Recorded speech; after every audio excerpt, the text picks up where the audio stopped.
Hello, welcome to this video. I had already filmed this video and I've been editing it and I had to stop because I was not enjoying it at all. And I feel like if I'm not enjoying it, no one else is going to enjoy it. So I'm redoing it and I'm going to do it a little differently. So in this video, I'm going to be talking about my bottom 10 and my top 10 books of the year. How I originally did it in the other video was I went through some statistics and then I literally went through every single book that I read and the order in which were my least favorite to my favorite.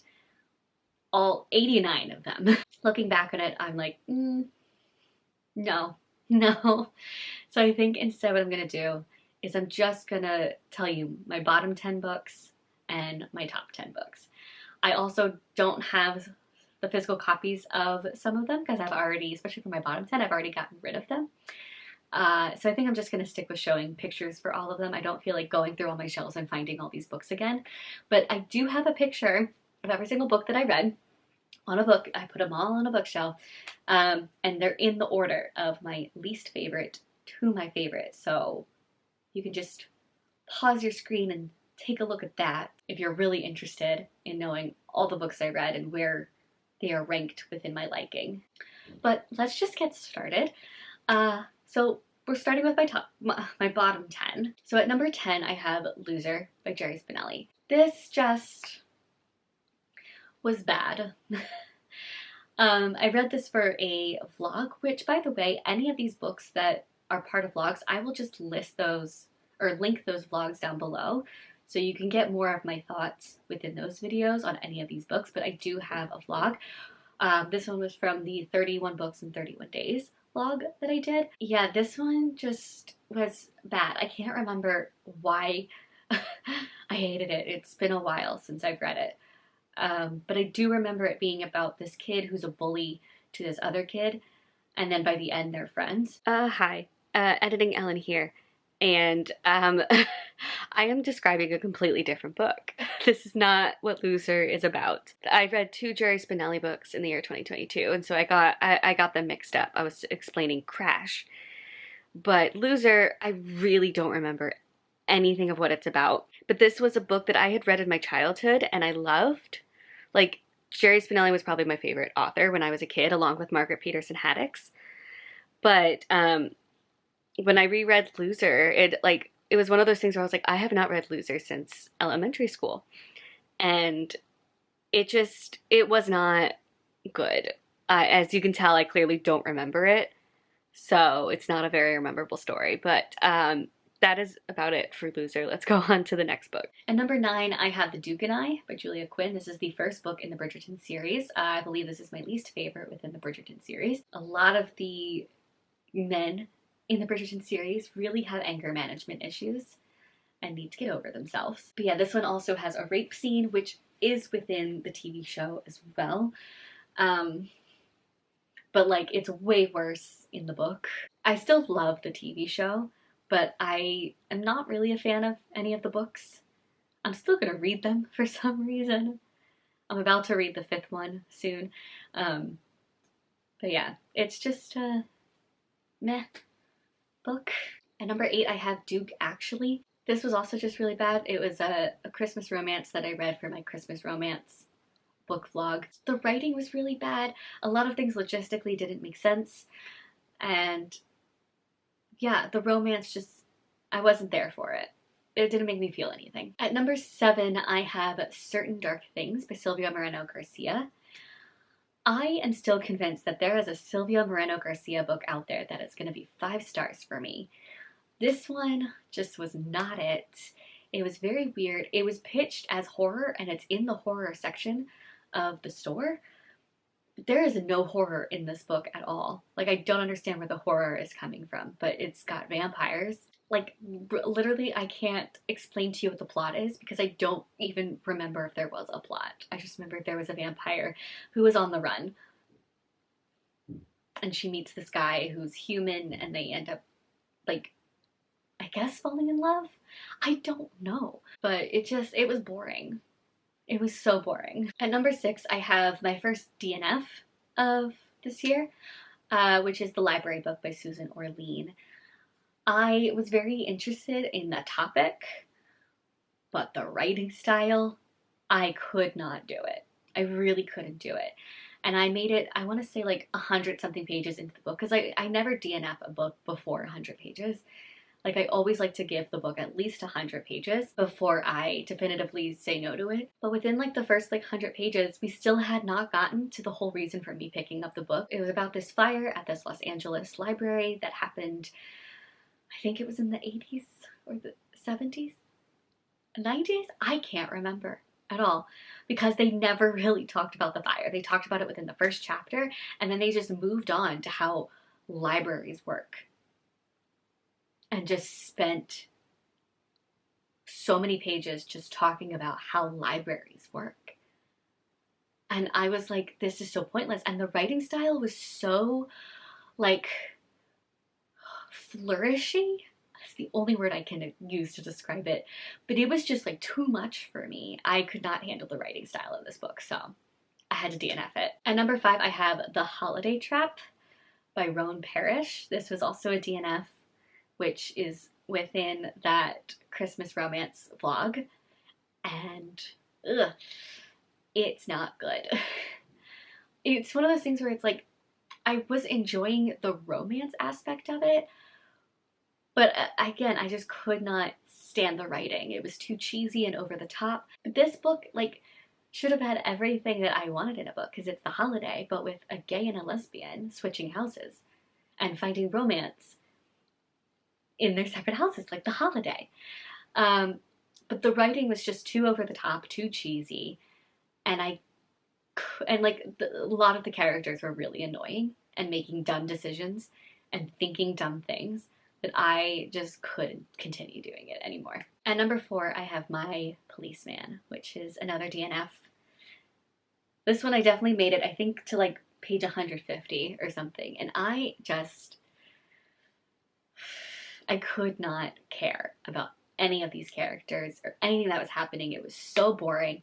This was turned into a movie, which I still have not watched, and I don't know if I will watch it, just because I was bored out of my mind reading the book. But we have a guy who is a policeman, and he has a wife, but he also has a guy on the side that he sleeps with.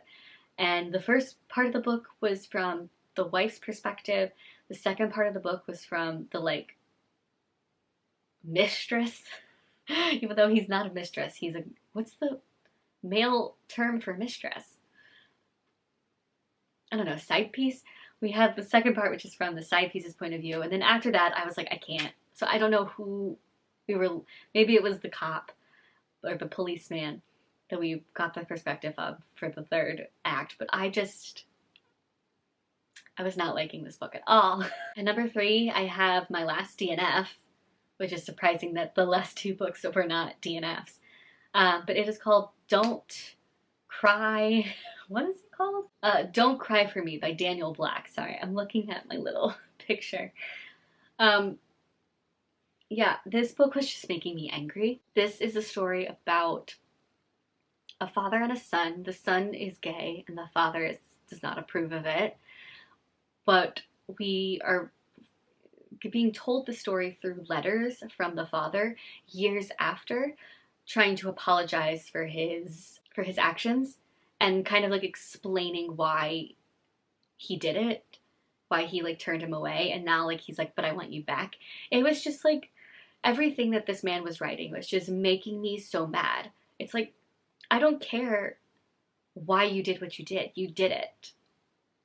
And you're explaining it, but like, I still don't care. I still have no sympathy for you. I don't know. It was just making me really mad, so I stopped reading it, and I didn't like it. Okay, at number 2, I have The Maze Cutter by James Dashner. This is my most disappointing. So I read the Maze Runner series. I love the Maze Runner series. I've read every single book in the Maze Runner series, including Crank Palace, Fever Code, The Kill Order, all those like prequels and whatnot, and I love the series. I also love the movie series. It's a movie series I watch at least once every single year. Although I think in 2022 I watched it 2 times. But it's just, this book was not good. It takes place, I think, 75 years after the end of the Death Cure. And so we're following like the next not the next generation, but like the grandchildren of the people who made it alive by the end of the death cure. They're still on the island, but now someone from outside the island has come to the island and is taking them back to civilization. And you get to see what the world is like 75 years after the boys left it. It was just, again, a lot of things that I did not care about. Really didn't care.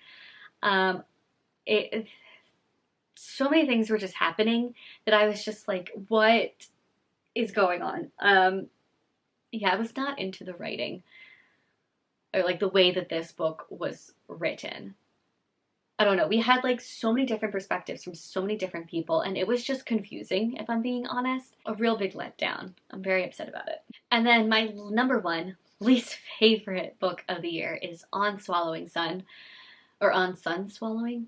I forget what it's called, but it's by Dakota Warren. It is not my kind of poetry.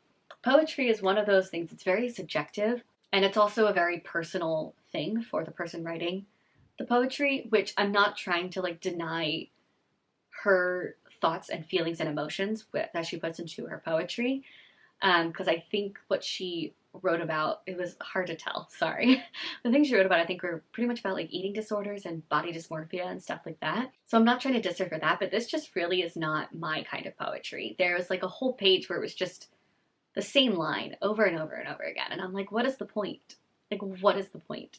And also there were a lot of pictures, mostly of like naked bodies that I just was like not here for.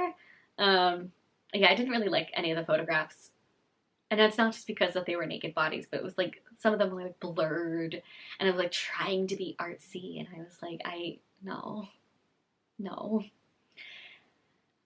Yeah, so I really did not like that poetry collection at all. I felt like it was a huge waste of my time. Hold on a sec. I'm picking someone up at the airport and someone is texting me about it. She must have landed early. Okay, I will come back. She has landed. I need to go pick her up at the airport. Bye. All right, I'm back. I picked up my friend from the airport, had some lunch. It's been a little while since I've seen you, so the lighting has probably definitely changed since I last saw you. And I can't quite remember where I left off. I think I was just in the beginnings of talking about my top 10 books. So at number 10, I have Dead Silence by S.A. Barnes. This is a sci-fi horror, which I realized I've had really great luck with sci-fi horrors, so it was no surprise that I was gonna like this one. But we have a crew in space that it's like their last day in the space and they have to go back down to Earth. And on their last day, they hear a distress signal, so they go to it. And they find a ship that had gone missing like 20 or 30 years ago or something. And they may find some ghosts on board. They may not, who knows? But it's scary and it's really interesting. And I liked how they went back and forth between them being in space on the ship and then I think like 3 months in the future where we just have the leader of the spaceship who's like in prison explaining everything that happened. And it's like, why is she the only one there? Why is no one else there with her? It was just a very fun ride from beginning to end, jam-packed with action. And yeah, I loved this one. At number 9, I have Night of the Mannequins by Stephen Graham Jones. This is my very first book that I read by Stephen Graham Jones. It's a short little novella. It's also in that 31 Books in 31 Days vlog. And it's another horror that kind of turns into a psychological thriller, which I loved. I was not expecting like the twist at the end, but this is about essentially a group of kids who pull a prank on someone with a mannequin, but then that mannequin comes to life and starts hunting them down. It was short, but it still felt like a very full-fledged story, which I enjoyed about it. And it was a fun time to read. I was scared a few moments, but like, I don't know how to explain it without like destroying the end of the book, but it kind of like, there's a whole part in the middle that just kind of like shifts everything, and that like, that I love when things make my brain really think and kind of like things explode and it's like, okay, things are now falling into place, things are now making sense. And I was able to read it within one day.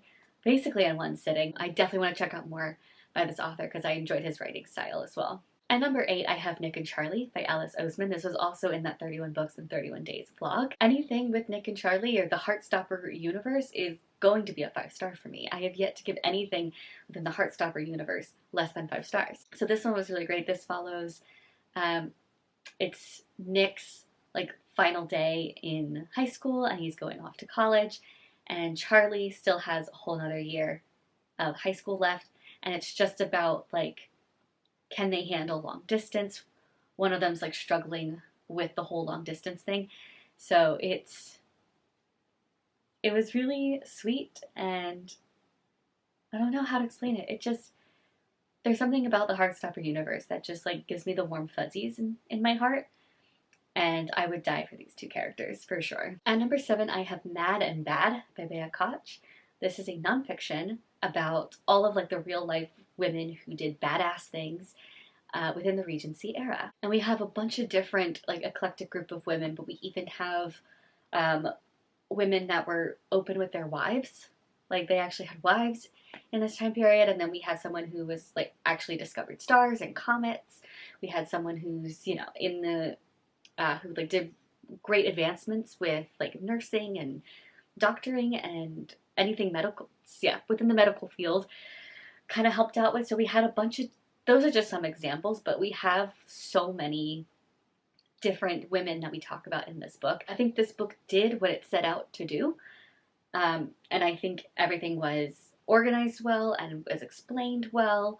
So I definitely enjoyed my read of this book. And it also was a very fast read. I think I read it within like 4 days, which is crazy for a nonfiction for me. At number 6, I have Carrie Soto is Back by Taylor Jenkins Reid. Taylor Jenkins Reid is officially my number 1 favorite author. I think there's only 2 books of hers that I've given less than 5 stars, but pretty much all of her stuff I give 5 stars, and this is no exception. This is another 5-star, and I loved it. It started off, I was a little worried because it was a very unlikable main character. Carrie Soto is not a very nice person, but you really grow to understand her and enjoy reading from her after a while. But this book takes place in the 90s, where we have Carrie Soto, who was like one of the best all-time tennis players in the world. But now someone is coming after her title, so she is coming out of retirement to go back into the tennis tournament and, you know, make her name as the number 1 tennis champion, to make it still be relevant, and no one's gonna beat her. This also had like a touch of romance in it, which I really enjoyed. I liked the romance aspect of the book, and it's just, I don't know what it is about her writing. It just feels so real. Like she writes about like fiction people. These people are not real, but yet they feel so real to me. And yeah, Carrie Soto is definitely a character that I very much enjoyed this year.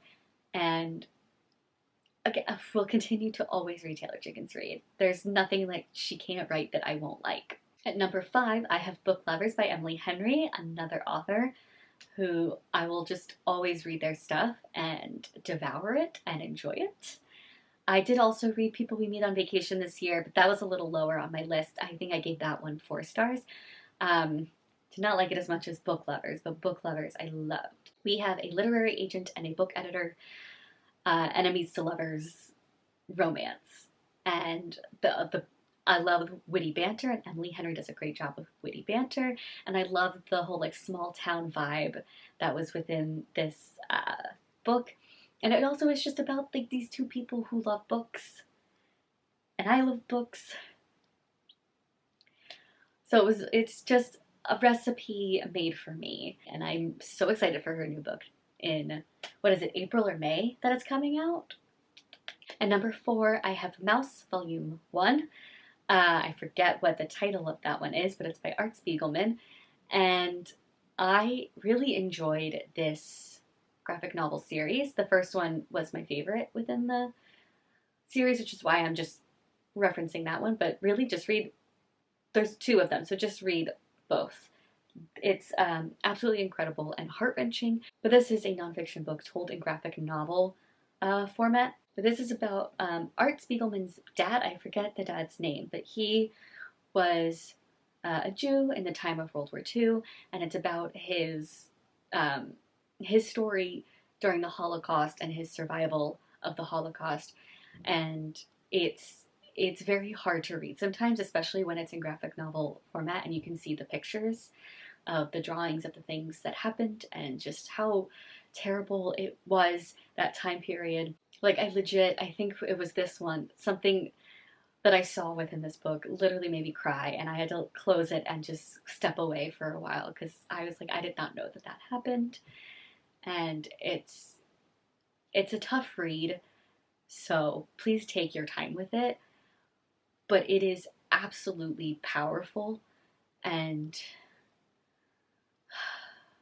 I don't know, it's definitely something that we all need to be aware of, that this happened in our history, so we never let this happen again. But I really enjoyed not only the graphic novel format of telling the story, but I also enjoyed going back and forth between the time during the Holocaust and the time where we have Art Spiegelman interviewing his dad and talking about this, and just seeing how what his dad is like nowadays. Although this book came out in the 80s, so it's more like what his dad was like in the 80s. And, you know, the PTSD from all of that he is still suffering from and dealing with.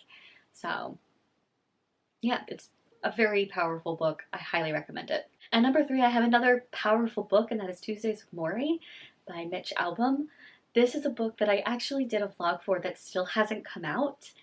I'm hoping it will come out this year. I am determined to make sure it comes out. So you will see definitely more of my thoughts during that vlog. But this is another nonfiction. I had really great luck with nonfictions this year, but this is a nonfiction where Mitch Albom finds out that his professor from college got diagnosed with ALS and may not make it, or doesn't have much longer to live. And so he goes to visit his professor, and then they end up doing this Tuesdays with Morrie thing. So every Tuesday, Mitch will go visit Morrie, his professor, and Morrie will give him a lesson about life. And each chapter is based off of a lesson. But then you also see him and like how he is deteriorating because of ALS.